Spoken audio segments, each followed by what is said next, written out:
Action. Assalamualaikum warahmatullahi wabarakatuh. Bertemu kembali bersama kami di podcast MTS Miftahul Ulum 2 spesial bulan Ramadan dengan tema menjalani puasa sehat, aktif dan berenergi. Kali ini narasumber kita adalah Bapak Ustadz Amang Philips Dayeng Pasewang, sarjana sosiologi yang Sarjana sosial. di MTS Miftahul Ulum 2. Beliau ngajar IPA dan IPS gitu. Ya. Jadi beliau akan menjelaskan terkait menjalani puasa sehat, aktif dan berenergi sesuai dengan fun yang beliau aku, yaitu pelajaran IPA. Ya. Ngomong-ngomong terkait puasa sehat, ya. Yang dimaksud sehat itu apa sih, Pak? Yang dimaksud sehat itu seperti apa? Puasa sehat itu puasa yang gimana ya?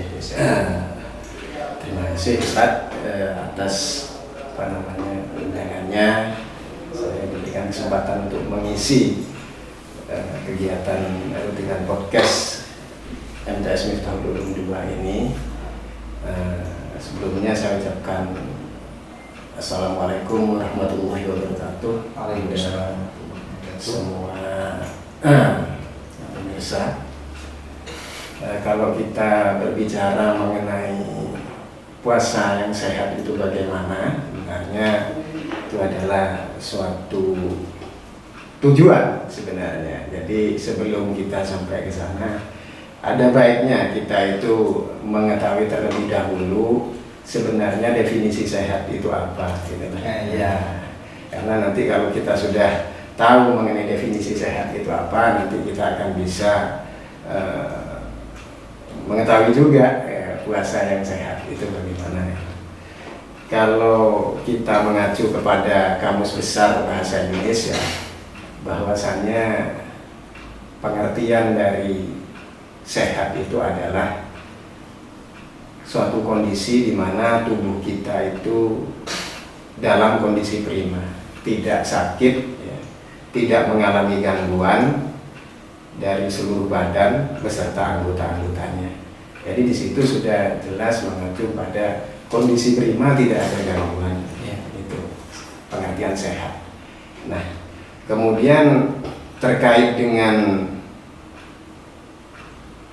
pelaksanaan ibadah puasa. Ini karena sudah seringkali ini yang kita alami ketika kita itu puasa, terutama di awal-awal ya Ustadz ya, ini ada kalanya kita itu mengalami beberapa gangguan. Suatu misal kita mungkin mengalami gangguan pusing-pusing di awal atau mungkin malah mual-mual. Tahu juga ada yang puasa itu di awal-awal itu malah loyo, lemas seperti itu. Nah, itu bukan berarti sesuatu yang sesuatu yang perlu sangat kita takuti atau kita khawatirkan secara berlebihan. Jadi lemes itu biasa. Lemes itu ya biasa kalau di awal-awal gitu. Karena kenapa kita sampai lemes? Ya, jelas karena sebelumnya mungkin sebelum kita memasuki bulan Ramadan, ini kan kita mungkin masih belum berpuasa gitu, sehingga ketika kita sudah memasuki bulan Ramadan, kita berpuasa, maka metabolisme tubuh kita ini mengalami pembaruan. Jadi kan butuh masa adaptasi. Iya. Jadi di awal-awal puasa mungkin 1, 2 atau 3 hari sampai 4 hari misalnya tubuh kita ya loyo, lemas gitu ya, itu hal biasa. Nah, nanti akan mengalami adaptasi selanjutnya. Memang yang terjadi pada tubuh kita itu pada saat berpuasa itu apa sih, Pak? Kalau dalam segi basis keilmuan seperti itu. Iya.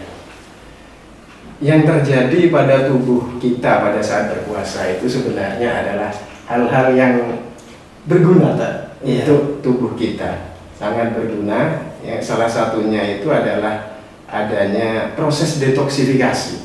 Jadi membuang racun-racun yang ada di tubuh kita.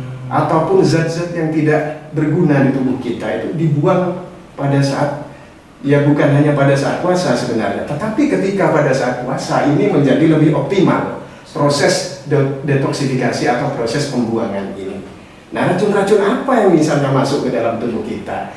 Ya, untuk gaya hidup orang modern seperti sekarang ini ya kan sudah sering lah mengkonsumsi yang namanya makanan-makanan cepat saji, kemudian gorengan-gorengan di mana di dalamnya itu mengandung lemak jenuh, yang sebenarnya itu berbahaya bagi tubuh kita itu karena bisa menyumbat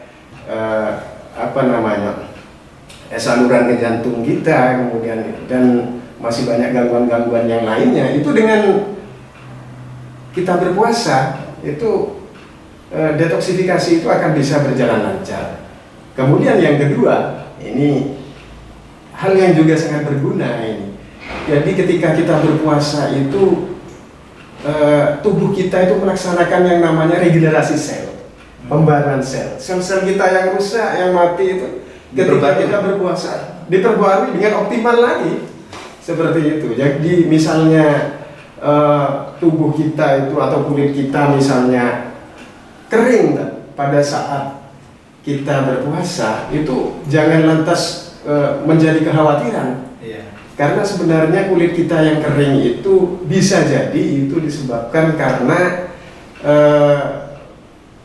regenerasi sel-sel yang mati di kulit kita. Jadi memang sepertinya sesuai dengan hadis yang pernah saya baca itu, sumu tasihku, puasalah maka kamu pasti sehat. Jadi memang di situ ada perbaruan sel-sel dan pembuangan lemak-lemak seperti itu ya.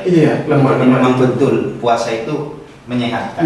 Tapi omong-omong ya terkait puasa itu menyehatkan, tapi ketika dilakukan kan banyak yang lemes seperti itu. Tapi kalau saya lihat-lihat jenengan ini sudah sekarang hampir maghrib, hampir asar, sudah hampir separuh lebih kita berpuasa separuh hari. Tapi jenengan kok kayaknya tetap segar bugar seperti itu.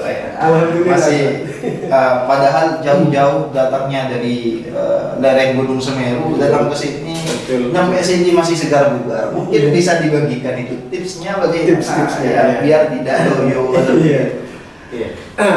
Benar Ustaz. Jadi salah satu tujuan saya juga menghadiri undangan dari podcast MTS Miftahul Ulum 2 ini, karena saya juga merasa bagian dari MTS Miftahul Ulum 2, tidak lain juga ingin berbagi, ingin sharing lah mengenai tips-tips yang bisa diberikan kepada para pemirsa sekalian terkait bagaimana supaya puasa kita itu tetap sehat, tidak lemas dan tidak loyo, kemudian ya paling tidak tetap ceria. Nah, itu ada beberapa tips-tipsnya.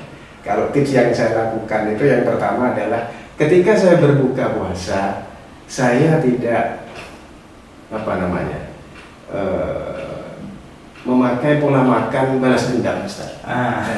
Tidak memakai pola makan balas dendam. Banyak memang ya kalau siangnya puasa, malamnya 2 piring. Itu kan metode balas dendam. Iya. Artinya mungkin nanti nasi sama lauknya jadi segunung gitu di piring gitu ya. Jadi saya tidak memakai pola seperti itu. Jadi pola saya adalah yang pertama itu saya mungkin berjima. Ada ulama yang menganjurkan buka puasanya pakai jima seperti itu. Apa ikut itu? Ya tidak. Memang saya buka puasanya itu ya sebagaimana yang disunahkan oleh kurma. Kurma. Setelah itu mungkin saya dengan air putih. Setelah air putih saya nanti setelah sholat maghrib mungkin saya langsung melakukan berbuka puasa dengan porsi yang sewajarnya. Itu yang terpenting. Terus jangan lupa juga buah. Buah yang banyak mengandung serat. Apa yang dianjurkan kira-kira Ustaz? Kalau buah yang kita butuhkan untuk proses menjalani puasa itu mungkin ya buah-buah yang banyak mengandung vitamin C juga, seperti apel, kemudian buah pir, kemudian juga buah-buah yang lain, pepaya itu bagus juga. Kalau karena di lingkungan kita itu kan kadang ada yang nggak punya buah seperti itu. Kalau pengganti buah itu? Nah, apa air putih? Apa? Ya, kita paling tidak akan bisa dengan sayur, Ustaz. Sayur ya. Yang terpenting itu mengandung serat, karena nanti serat itu akan menjadi bahan yang baik untuk pencernaan tubuh kita itu. Ya. Tuh. Terus yang kedua, ketika saya bersantap sahur, ya juga sama, saya juga mengutamakan buah, kemudian juga sayuran, itu yang pasti. Terus juga setelah bersantap sahur itu usahakan juga tidak balas dendam, artinya tidak mempersiapkan untuk besok supaya kita itu bisa fit sehari penuh, terus kemudian ketika berbuka puasa ataupun ketika kita bersantap sahur kemudian kita mengkonsumsi terlalu banyak. Ya, Jadi banyaknya. kadang kan anggapan orang kalau sahurnya banyak, siangnya fit seperti itu. Jadi kebalik ya. Kalau pengen siangnya fit, sahurnya jangan banyak-banyak. Iya, seperti itu. Ya. Karena setidaknya butuh waktu 8 jam Ustaz, untuk bagi tubuh kita di pencernaan kita itu untuk melakukan metabolisme dari apa yang sudah kita makan. Itu butuh waktu 8 jam. Berarti jarak antara makan per makan itu idealnya di 8 jam ya? Iya, kalau ideal itu kan konsumsi tubuh kita seperti itu. Iya, kalau misalnya di bawah itu jangan terlalu banyak lah, itu seperti itu. Terus yang ketiga, kita juga jangan lupa untuk melakukan olahraga yang ringan-ringan, karena olahraga itu penting sebenarnya untuk tubuh kita pada saat berpuasa. Kebanyakan orang kan takut berolahraga pada saat berpuasa ya. Berarti kalau saat puasa kan kadang banyak kalangan-kalangan muda itu pagi harinya atau sore harinya lari-lari itu, lari keliling desa. Apa itu bermanfaat untuk kesehatan tubuh atau malah justru mengurangi vitamin seperti itu? Iya. Karena kondisi perut kosong kalau saat sore, tapi masih ngabuburit, lari-larian seperti itu. Iya, baik Ustaz. Kalau sebagaimana yang kita lihat dan kita saksikan bersama, itu banyaklah dari kaum muda itu ketika bulan puasa mungkin itu mendekati sore hari itu berolahraga dengan lari-lari keliling kampung misalnya, atau lari-lari di jalan-jalan. Itu sebenarnya dalam porsi yang sewajarnya itu justru menyehatkan, itu justru baik. Nah, jadi jangan khawatir tubuh kita mengalami dehidrasi ataupun kemudian itu kekurangan cairan, tidak juga. Karena selama cairan itu kita penuhi pada saat berbuka dan bersantap sahur, ya tentunya itu tidak akan berpengaruh banyak gitu. Karena memang kita ketahui bahwasanya setelah kita bersantap sahur, tubuh kita kan sudah tidak kemasukan nutrisi sebenarnya, tidak kemasukan kalori, tetapi tubuh kita ini sudah di create atau di setting sedemikian rupa oleh Gusti Allah yang Maha Kuasa, bahwasanya tubuh kita ini dengan sistemnya gitu, bisa mengambil energi selain dari glukosa. Iya. Gitu. Kalau secara sains ya, olahraga apa yang kira-kira itu dianjurkan untuk kita yang sedang berpuasa? Kalau yang banyak kan lari-lari, atau yang betul-betul dianjurkan itu apa? Apa tidur, apa gimana? Iya, secara sains ataupun dalam ilmu kesehatan yang dianjurkan ketika kita berpuasa itu ya kalau tidur ya jelas itu bukan olahraga itu ya. Tetapi kan itu lebih baik ya, karena pada saat tidur itu ya juga banyak pengembalian fungsi-fungsi tubuh kita menjadi lebih baik sebenarnya. Sudah berpuasa kemudian tidur lagi ya, itu ya ada sisi positifnya juga gitu. Fungsi-fungsi tubuh kita sebenarnya juga bisa berjalan lebih optimal lagi ya.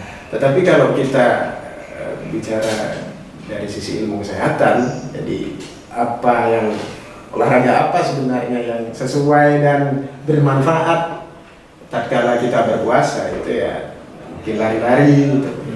Itu sudah tepat ya. Iya, lari-lari kecil ya, Ya, asal lari-larinya jangan mengejar tukang cendol misalnya gitu. Pas minum. Iya pas minum, ini lain lagi. Terus kemudian olahraga push up yang seperti itu ya juga tidak apa-apa asalkan tidak berlebihan. Ya kecuali mungkin ini olahraga yang sifatnya seperti bodybuilder Ustaz, misalnya angkat beban. Terus ini ya juga dalam porsi jangan terlalu banyak kalau seperti itu. Angkat beban misalnya. Kalau main volley Masih dianjurkan masih bisa ya, main volley ya, kemudian kan masih apa namanya gerak. ya. Tetapi kalau mungkin angkat barbel ini ya perlu disesuaikan, dibatasi begitu lah angkat barbelnya. Karena tubuh kita kan sudah tidak kemasukan apa-apa, ternyata masih mengangkat beban yang sedemikian berat. Gitu. Terus seperti ini, kalau kita lihat kadang di masyarakat itu kan ada buka puasa. Nanti setelah tarawih kadang masih makan lagi. Nanti mau tidur makan lagi, sahur makan lagi. Itu sebetulnya gimana? Pola makan yang betul dalam berpuasa itu gimana? Karena di siang harinya tidak bisa makan, jadi kadang setelah tarawih makan, mau tidur makan, terus jam 1 makan. Itu sebetulnya pola makan yang tepat saat Ramadan itu apa? Gimana? Iya. Jadi begini Ustaz, kalau kita berbicara mengenai pola makan yang tepat itu sebenarnya sebagaimana yang sudah saya sampaikan tadi, bahwasanya pola makan yang mengandalkan cukup gizi. Porsi yang menggunung misalnya itu ya tidak tepat gitu. Karena kenapa tidak tepat? Ya salah satu alasannya mungkin dengan itu kan artinya kan hanya bisa saja itu mengganti pada saat siang kita tidak makan dan kita ganti pada saat malam hari kita makan. Jadi ya mungkin kalau dari sisi fikih saya kurang paham, tetapi kalau dari ilmu kesehatan mungkin ya kita akan kurang mendapatkan hikmah puasa tubuh kita kan begitu. Dan regenerasi sel dan penghapusan lemak tersebut. Iya betul. Karena kalau sudah sebelum tidur kita sudah makan dengan porsi yang menggunung, nanti pada saat sahur juga kita melakukan hal yang serupa, ini nanti kan ya tubuh kita nanti pada siang harinya mungkin akan lebih banyak tidur ya, karena tubuh kita itu akan dibebani dengan PR untuk usus pencernaan kita dibebani dengan PR ya melakukan metabolisme terhadap asupan-asupan yang sudah kita konsumsi itu. Iya. Mungkin barangkali seperti ini saja pertemuan kita pada podcast kali ini saya, karena sudah agak lama dari tadi. Semoga bisa bermanfaat untuk kita semua sehingga bisa menjalani puasa sehat, aktif dan berenergi. Sekian dari kami, mohon maaf atas segala kesalahan. Wallahul muwaffiq ila aqwamit thoriq. Assalamualaikum warahmatullahi wabarakatuh. Waalaikumsalam.